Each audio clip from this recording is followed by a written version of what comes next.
Hello, everybody. I'm Howie, and I have an illustrious cast of characters with us tonight for this recording. But first, we want to mention our longtime sponsor, and that would be DJ Event Planner. And you can find them at www.djeventplanner.com. And the rest of our sponsors will be down below when this video is published to many places. We'd appreciate your support. They're in blue, so they're hyperlinks, and you can get right to them. Now, let me introduce my cast of characters, and on my screen, I'll go left to right. We have Buddy with us. Thank you for being here, Buddy. We have the one and only Brian is Red. Thank you for being here, Brian. And we have Eric with us. Thank you for being here, Eric. And from Swinging, Temecula, California, the one and only Jay. Irish goodbye. Hey, Irish already. And okay, now my screen just switched up for some reason. And as always, my road dog. Boston. It's a drinking game. Apple cider. And let's see. Welcome to Monday. It's a drinking game. Okay, for the longest time, it must be 6 months or a year, we have Scott Carroll with us from, I guess, somewhere in Jacksonville. I don't know, Florida. Somewhere down there where it's super hot. Yeah, deep down south or central. Nice. And I am saving Matt Ames for last because, Matt, I am going to hand this off to you.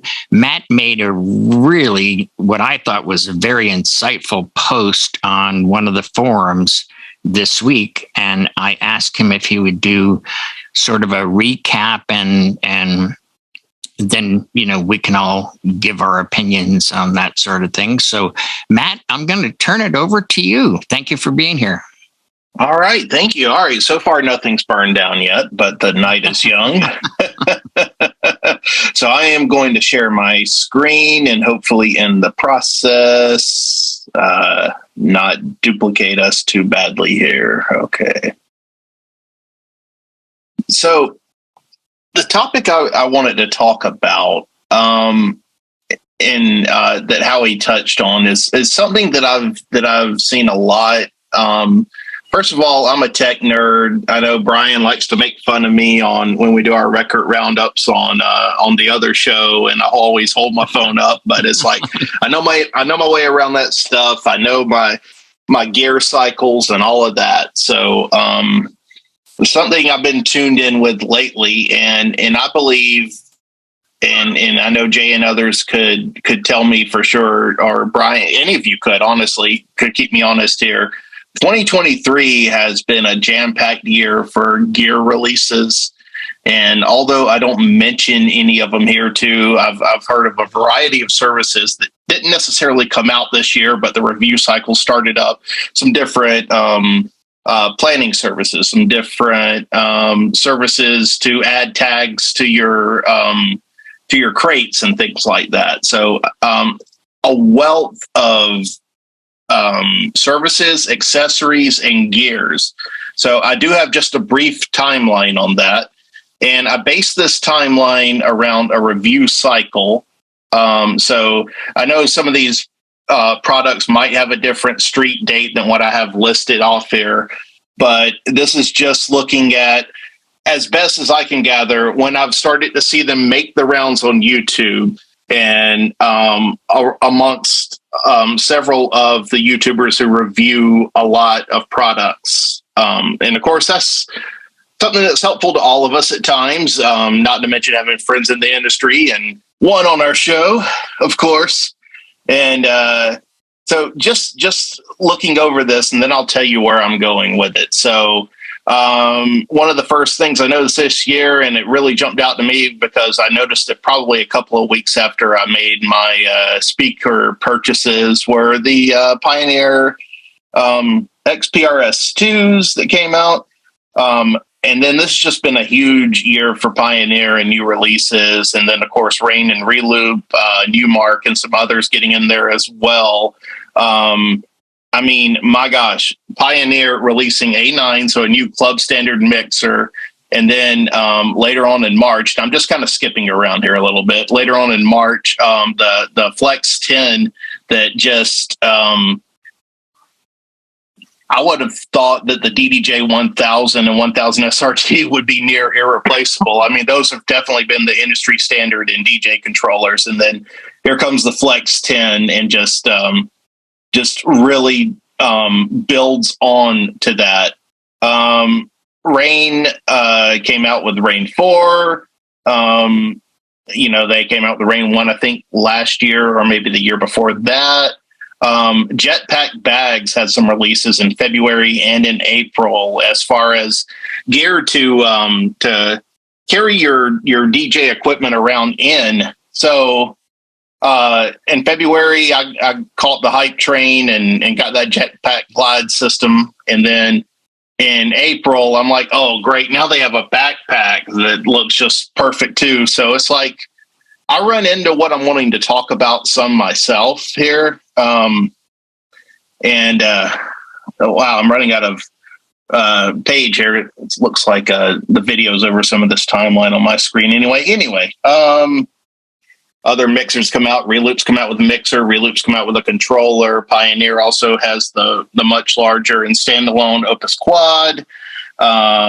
Speaker systems, like I said, from Pioneer. RCF, I think the TT515A and 808AS have been out for maybe a year or so, but I noticed sort of a wave of reviews and a push for them this year. So that's why I wanted to put them on this timeline.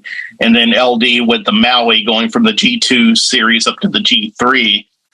Newmark with the portability, with that Mixstream Pro Go, and also Bose with the portability, with the S1 Pro Plus, which I'm sure somebody who might have just bought an S1 Pro from Bose or another speaker like Everse 8 might see that and go, oh, great. If only I'd known this would come out. And if that doesn't already give you at times some fear of missing out, all of this stuff, of course, is hyped up and by people like this. And nothing against the review trains here. This is part of the marketing. This is part of the sales. It's part of all of it. YouTubers like this get products, they're able to review them, and they're able to tell us about them. So we're all the time seeing a lot of our favorite DJ, YouTuber influences talking about products, talking about new releases, and potentially giving us, even though this might not be their intention of it, it might be giving us the feeling of, oh man, we can't live without any of this stuff. But the post that I had made was that Howie was referring to was to remind people that, not only are we just in June, so the year is half over, and we've gotten all of these new products, and that was nowhere near all of them. Those were just some of the bigger ones. Mm-hmm. But it's really just a reminder to not feel pressured.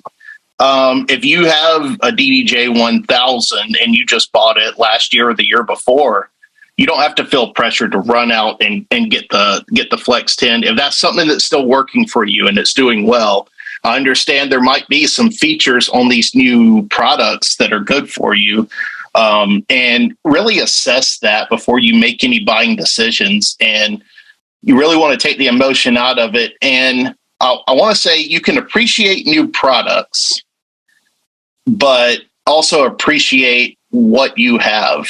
So there's a reason that you made the purchasing decisions that you did.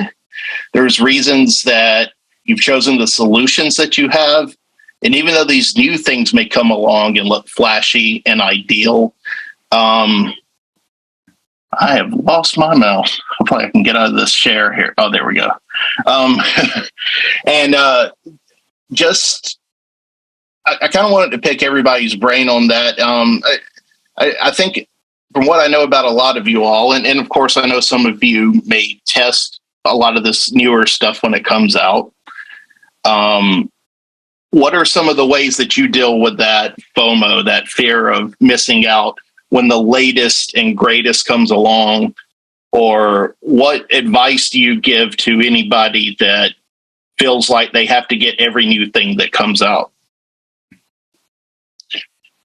I'll go if I can. Go ahead, Eric. I am one of those guys, and some may not like this or not, but I'm one of the guys that if what I have is working and doing what I need it to do, I don't need to run out and get the latest thing.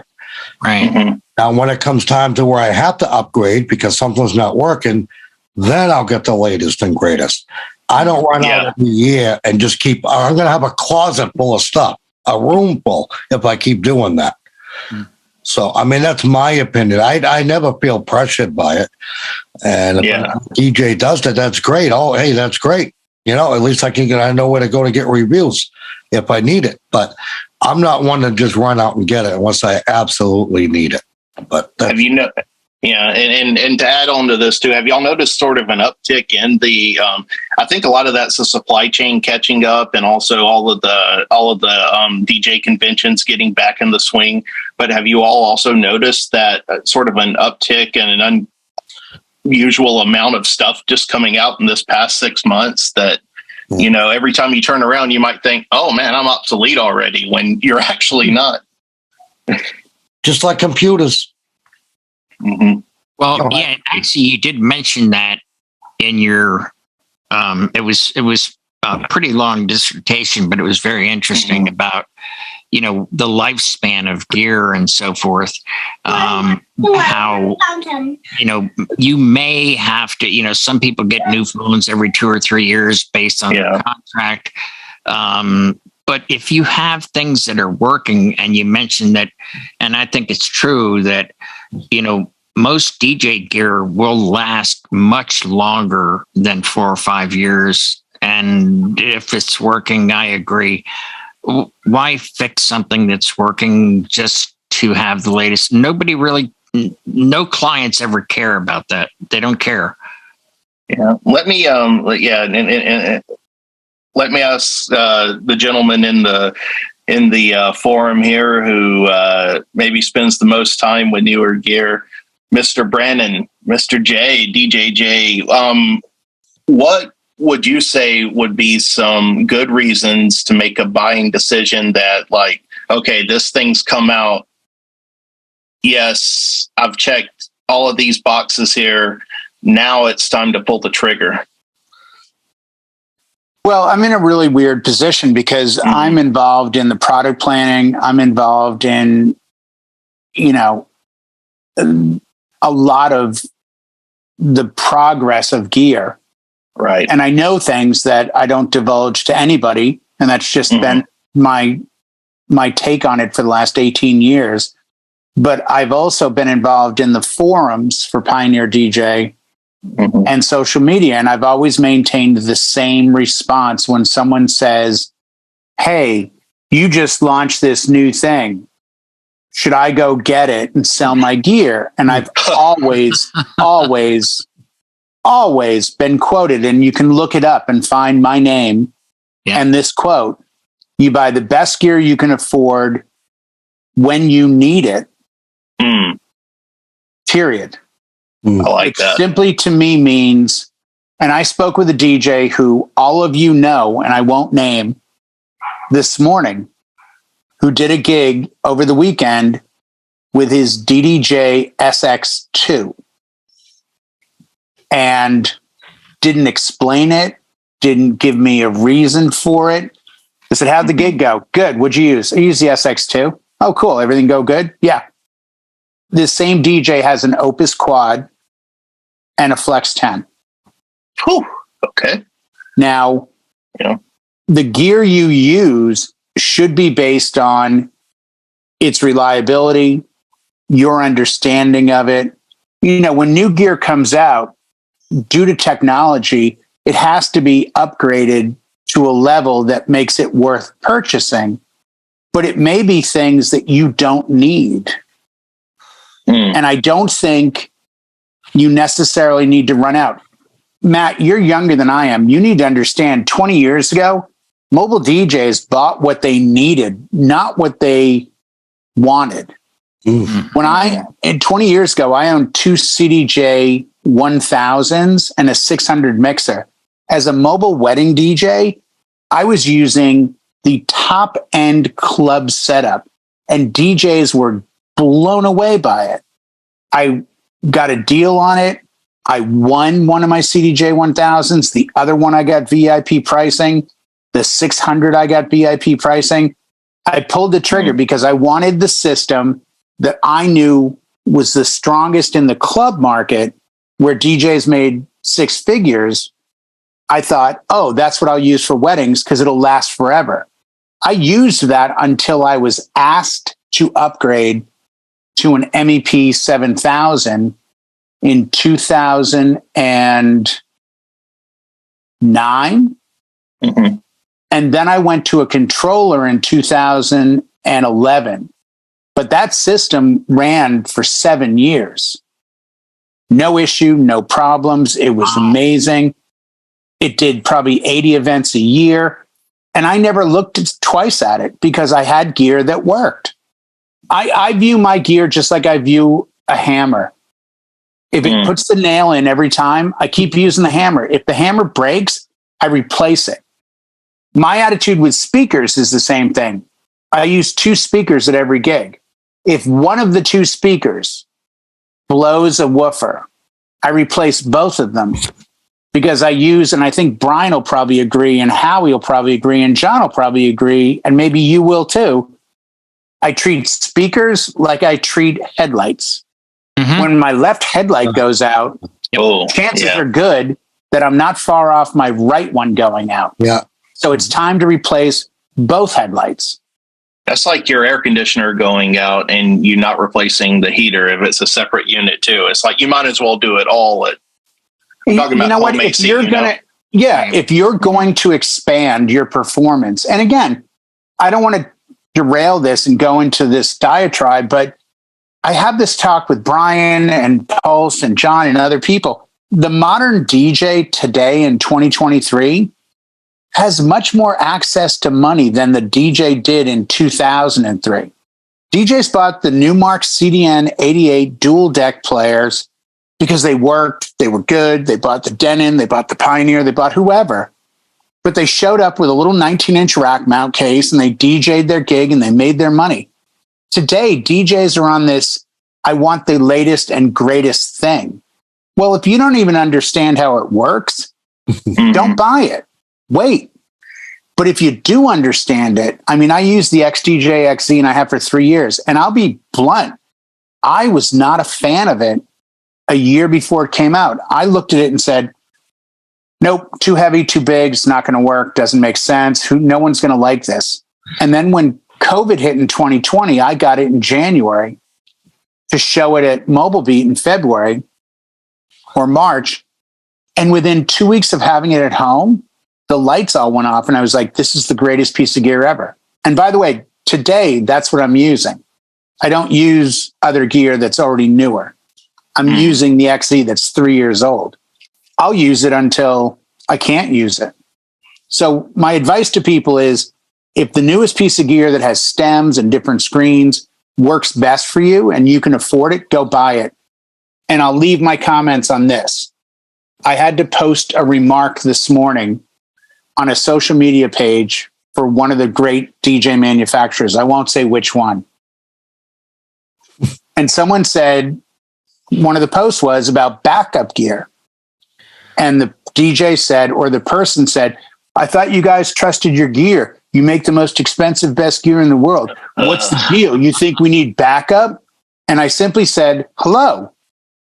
We have no concerns or issues with the sturdiness and reliability of our gear, period.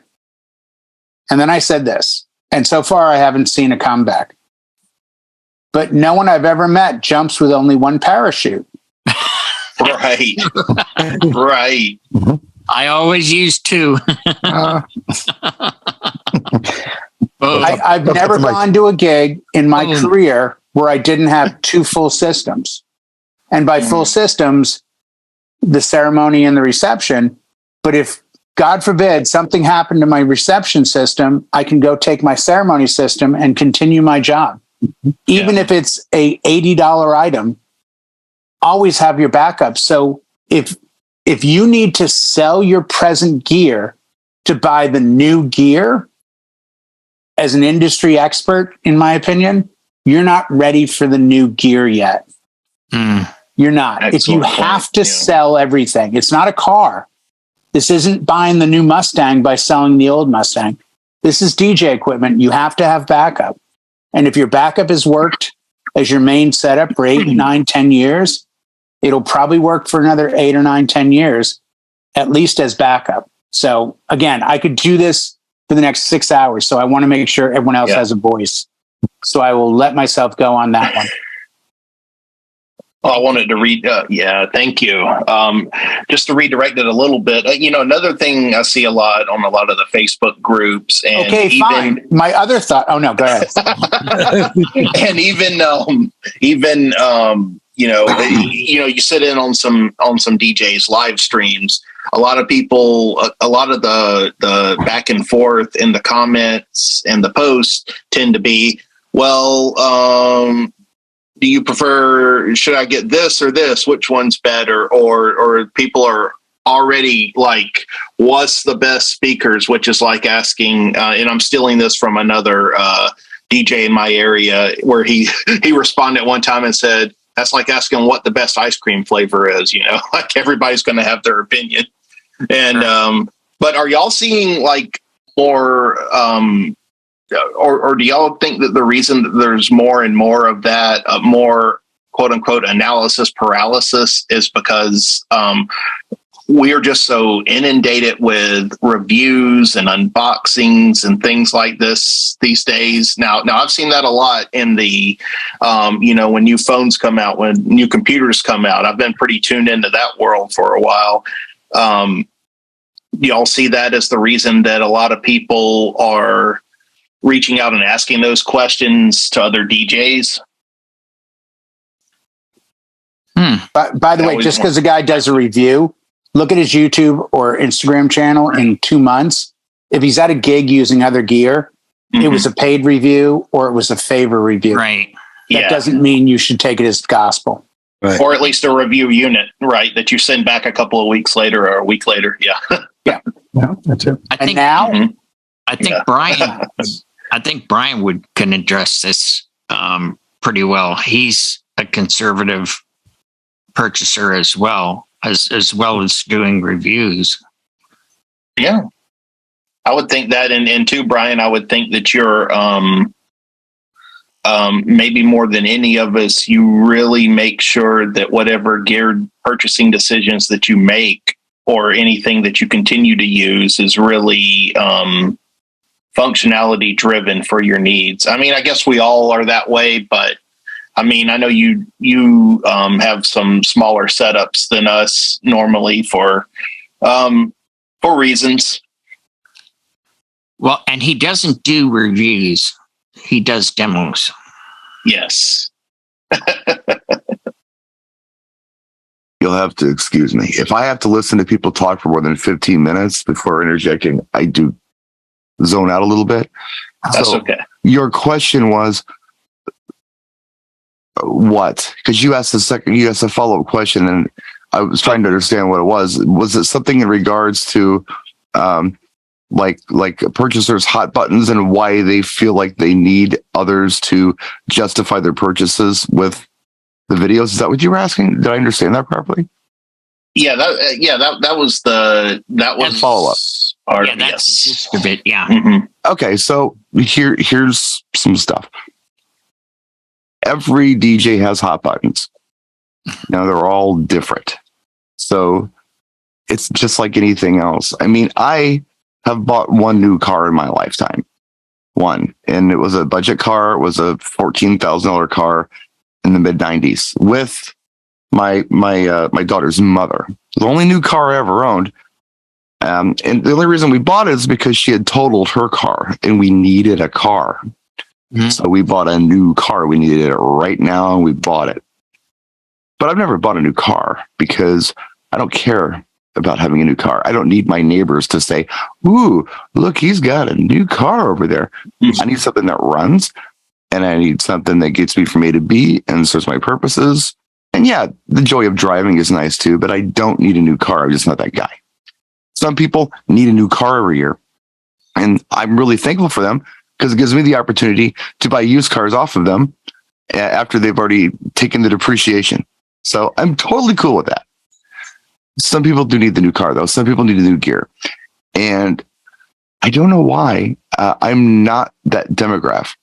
But there is a demographic out there that needs the latest and greatest. There are tech heads out there who really feel like if they don't have something, they are missing out. Now, in the equipment company's defense, they're in business to make money. Oh, yeah. If Pioneer made a DJ controller thing, it was the last one you ever needed, they would go out of business because their job is to make better things all the time. That's what they want to do. They want to entice the buyer to upgrade, because there are buyers out there that upgrade. Right. And as tech improves too, it's a natural evolution, right? Why wouldn't you want to build something with all these new, not bells and whistles per se, but advances, I guess, I mean, if it's there and it can improve a functionality, like, why not? All right. I kind of just wanted to open it up. I think we have about 3-4 minutes left, something like that. We got to stick to 30, don't we? We've got 3 people that didn't get any input. Yeah. Scott, You all get 30 seconds. Scott, Apparently, yeah. Scott, now you bought the DJ event table. Do you actually see that thing falling apart in 10 years? I mean, no, talking to Scott Carroll. I mean, it's like it's durable. It's a great piece of equipment. I mean, The only thing I've had to replace on it has been the little screws, little nuts that hold the bars. You don't need them. Really? I took them off mine. I don't use them. Wow. They do nothing.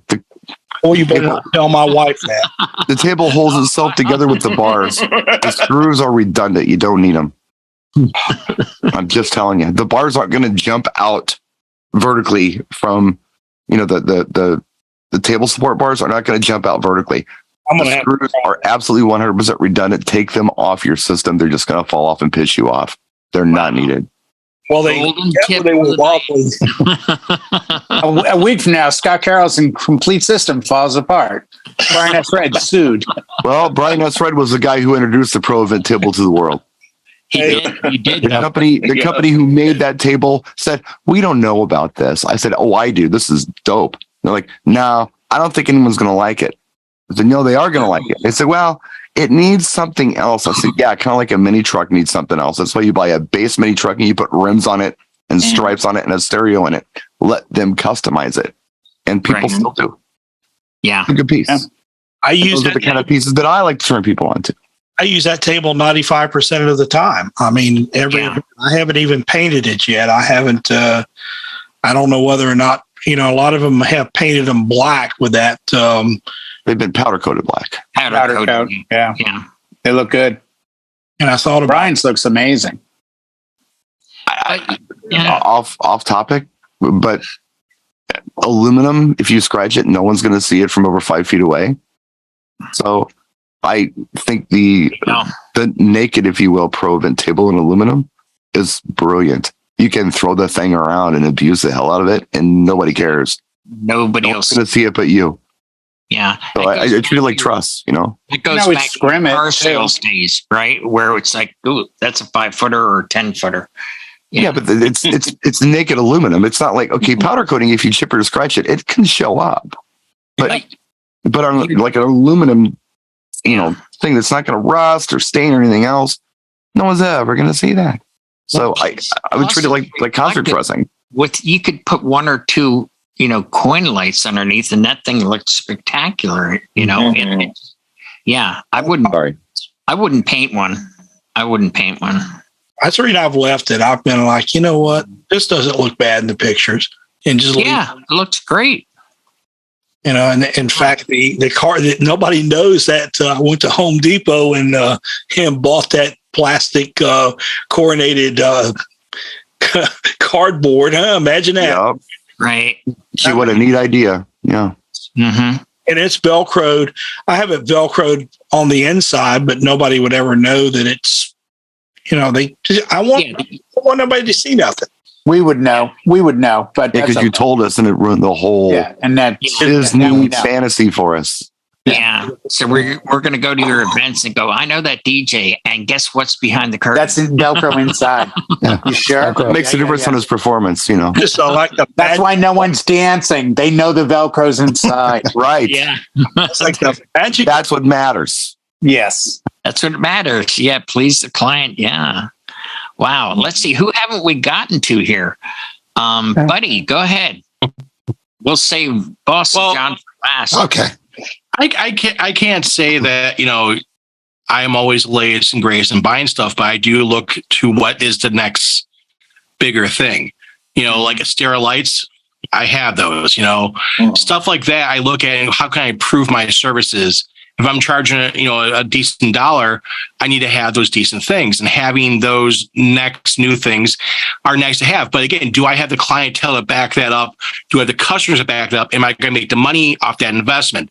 That's something I feel DJs need to look at. And are they going to make back the money they're putting out for something? So they go out and buy the latest, greatest, whatever it is.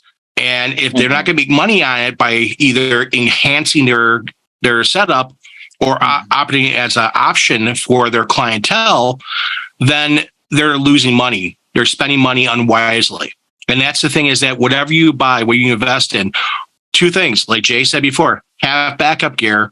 And then the second thing is that, do you have the clientele that's going to purchase your services and going to want that enhancement that you just spent umpteen dollars on to use and you're going to get full use of it. And again, you can keep that item for years, yes. But also you should be looking at what is the next new hot thing to go to. Well, if I may, speaking of the new hot thing, they've come out with all kinds of gadgets and tubes and bubble machines that have, smoke inside of them and so forth and so on. Mm-hmm. And Brian famously said this years and years ago, that before he purchases something, can I book events that it will pay for it first? If I'm going to get this, is it going to pay for itself? I'm paraphrasing Brian, but it was sound advice. And he gave that probably 10 years ago. Sell the service before you buy the darn equipment, Yeah. Don't play a photo booth if no one's asking for photo booth. Right. I was just going to say, if you want to sell uplights and all that, it totally works. It might. Hardcore gear, it's a different animal a little bit, because you're like, I already have this. And side note, all the gear from all the manufacturers, there's a process where phone calls are made, emails are sent out, and the general DJ populace is asked questions. The problem I have with it all the time is everyone is going to say, this is awesome, because they want to saddle up with you. Right. When the pretty girl wears a nice dress, even if it looks terrible on her and she goes out to the bar and says, what do you guys think? You look amazing. Yeah. Because they want to get with the pretty girl. I had a meeting with a company. Yeah. Just recently, Jay, just speaking of that, before you go into your next thought, I had a meeting with a company recently where they showed me all kinds of equipment. They put it right out in front of me. And I flat out said, no one needs any of this. Yeah. This is not doing any good for anyone. Right. Could I do a video talking about it? Of course I could, if you'd like me to, but none of this stuff is doing anything for anybody. We've seen this before.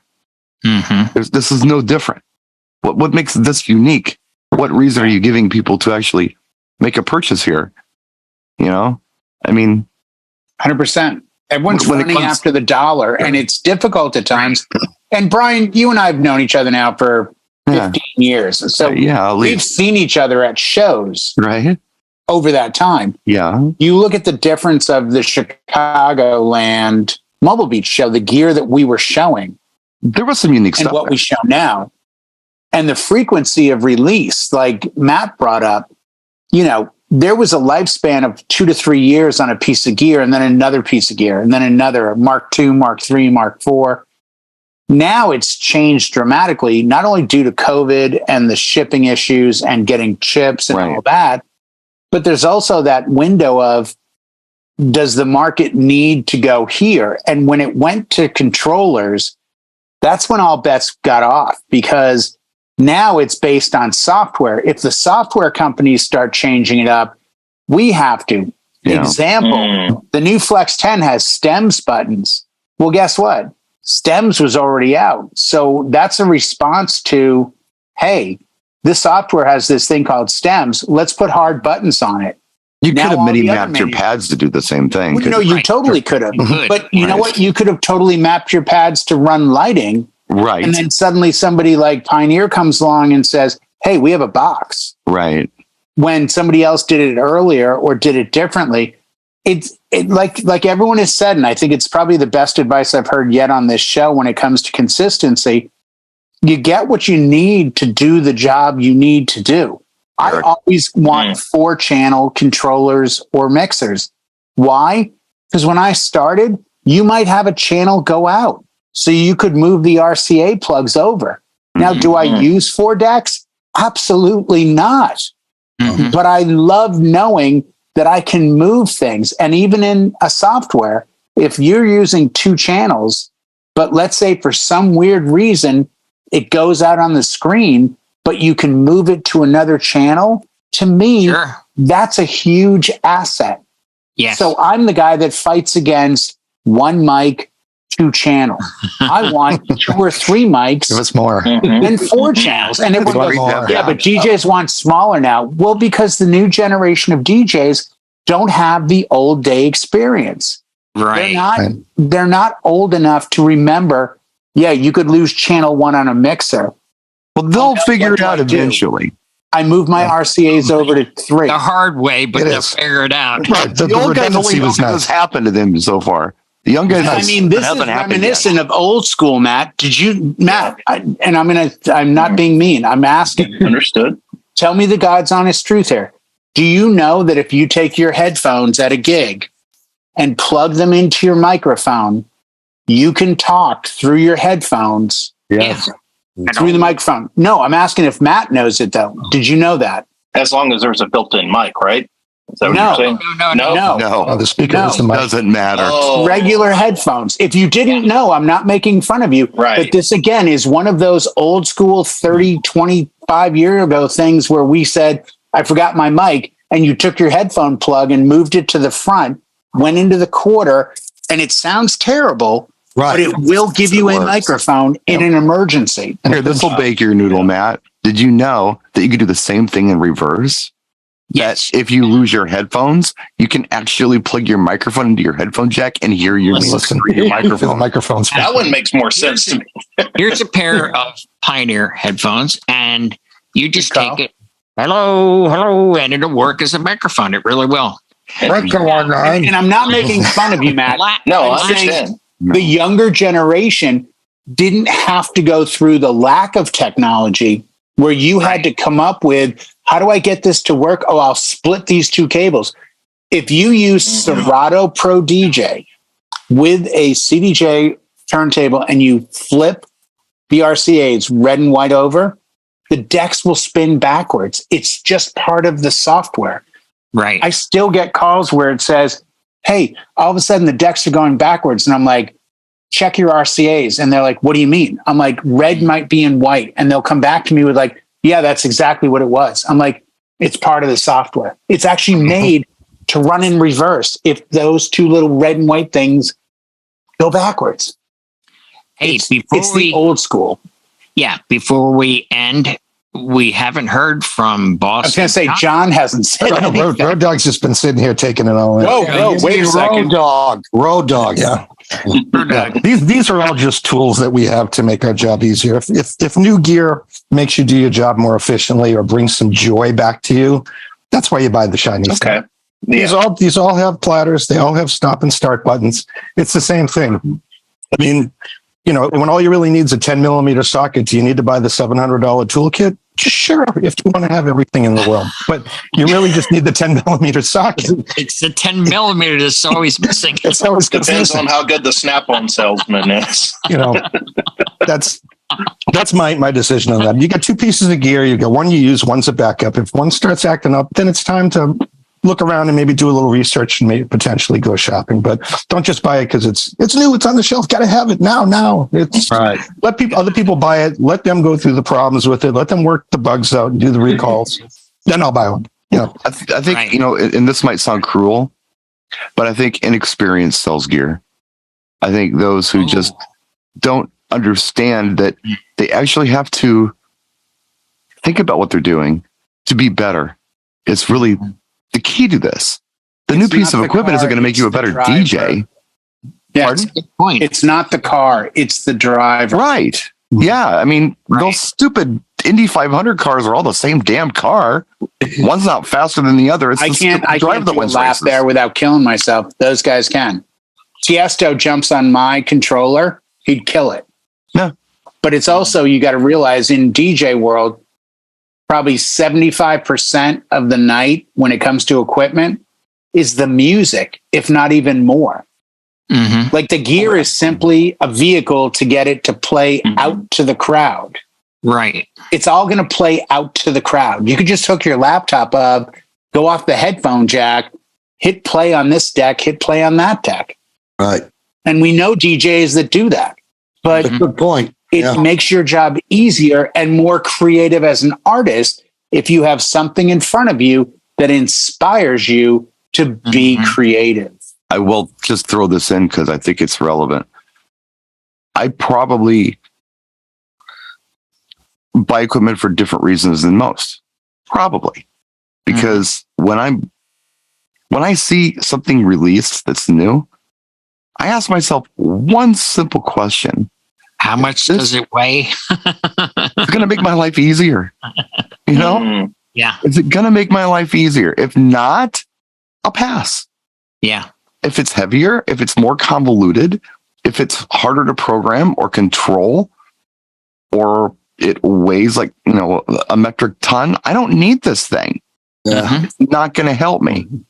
Right. And, You love that RR, remember? The one we had in love the Vegas in the RR. chill room.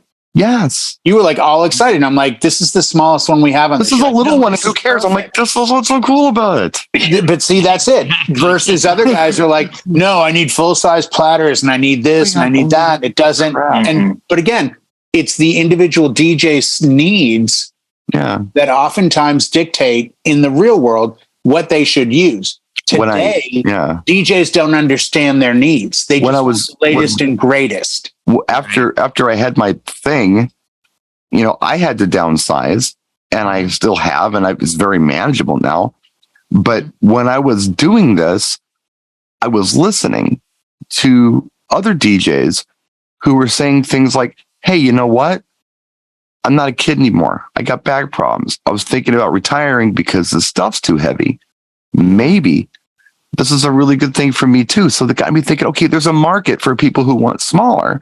And we hear it stuff, all the time, Brian. but without losing quality of performance. Right. All the time. I And hear it. and that's, when I was doing a lot of gear videos, I was trying to just simply show this is what it is and this is what it does for me. Apply it to you. I never tried to insinuate buy this or you're gonna lose the shop kind of thing. That was never the Right. oh my god, you need to have this or you're just an obsolete DJ. No, it was never that. I do know people out there who are born salespeople and they can't help but to sell. And you know what? Right. I don't worry about what anybody else is doing. I worry about And what also, I do. yeah. Well, I want to thank everybody for being here. Matt, thank you so much for the wonderful topic and for all your work there with your little PowerPoint. That was really cool. I really enjoyed that. So, folks, we will be back next week.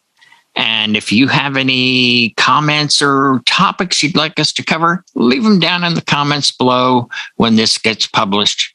Until then, we'll see you next week.